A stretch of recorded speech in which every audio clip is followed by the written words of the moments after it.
Au cœur d'une vallée étroite, entourée de montagnes bleutées, se trouvait un village nommé Velbrunn.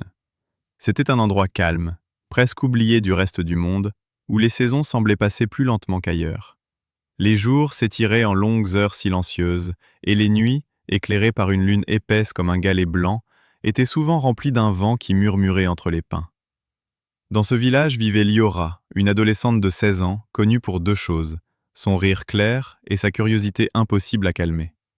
Elle habitait avec son grand-père, Elias, un ancien forestier qui connaissait chaque racine, chaque pierre et chaque ruisseau de la région. Son grand-père l'adorait, et elle l'adorait en retour. Il était tout ce qu'elle avait, et elle était tout ce qu'il avait. Liora rêvait de découvrir ce qu'il y avait au-delà des montagnes. Depuis des années, elle questionnait Elias sur les chemins, les villes lointaines, la mer qu'elle n'avait jamais vue. Mais Elias esquivait toujours, prétextant qu'il avait trop peu voyagé pour vraiment savoir.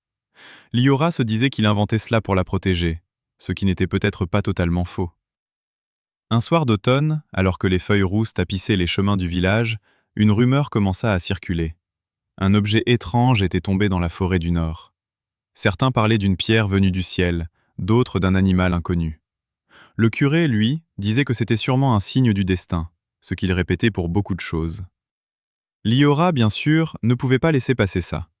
Pendant plusieurs jours, elle tenta de convaincre Elias de l'accompagner, ou au moins de la laisser y aller seule. Mais il refusait fermement. « Ce qui tombe du ciel n'apporte jamais rien de bon », disait-il en secouant la tête. Liora ne le croyait qu'à moitié. Pour elle, ce genre d'événement était une chance unique, quelque chose qui pouvait changer sa vie, peut-être l'ouvrir au monde au-delà de Velbrunn. Dans la nuit du 4e jour, elle prit sa décision. Elle partirait sans lui. Elle attendit que le feu dans l'âtre s'éteigne, que les branches cessent de craquer sous les pas des derniers villageois et que le souffle de son grand-père se fasse régulier et profond. Puis elle enfila sa veste de laine, attrapa une lampe à huile et glissa hors de la maison. La forêt de Velbrunn n'était pas un lieu que l'on traversait à la légère. Les arbres y poussaient serrés, les sentiers changeaient selon les saisons, et l'obscurité semblait y être plus dense qu'ailleurs. Mais Liora connaissait assez bien les environs pour ne pas avoir peur. Elle avançait lentement, éclairant les fougères autour d'elle, espérant apercevoir quelque chose d'inhabituel. Après près d'une heure de marche, un parfum métallique et étrange lui parvint. Rien de comparable à ce qu'elle avait déjà senti. La terre semblait chaude par endroits, comme si un feu avait couvé sous la mousse. Elle suivit ses traces jusqu'à découvrir une clairière envahie de poussière argentée. Et au centre, un objet noirci, à demi enfoui dans le sol, qui pulsait faiblement d'une lumière bleuâtre. Liora sentit son cœur bondir. Ce n'était pas une simple pierre. Elle s'approcha, mais à quelques pas de l'objet, sa lampe vacilla, s'éteignit presque, puis se ralluma comme si une brise invisible l'avait traversée. Liora hésita, un instant seulement. Puis elle tendit la main vers l'objet. Elle ne le toucha jamais. Avant que ses doigts atteignent la surface, une vague de lumière bleue se déploya d'un coup, si rapide que Liora n'eut pas le temps de reculer.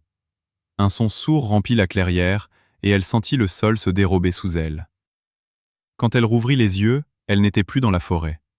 Le ciel au-dessus d'elle était d'un gris nacré, immobile comme une peinture. Le vent avait disparu. Les arbres étaient figés, comme sculptés dans de la pierre pâle. Tout semblait normal, mais immobile. Pas un oiseau, pas un bruissement.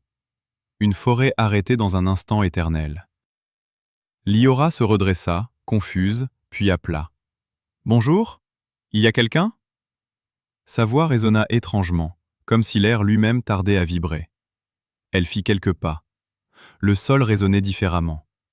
Elle comprit alors qu'elle n'était pas simplement perdue. Elle n'était plus dans sa forêt. Quelque chose avait changé autour d'elle, peut-être même le temps. Une silhouette se découpait au loin. Un homme, immobile. Liora s'en approcha.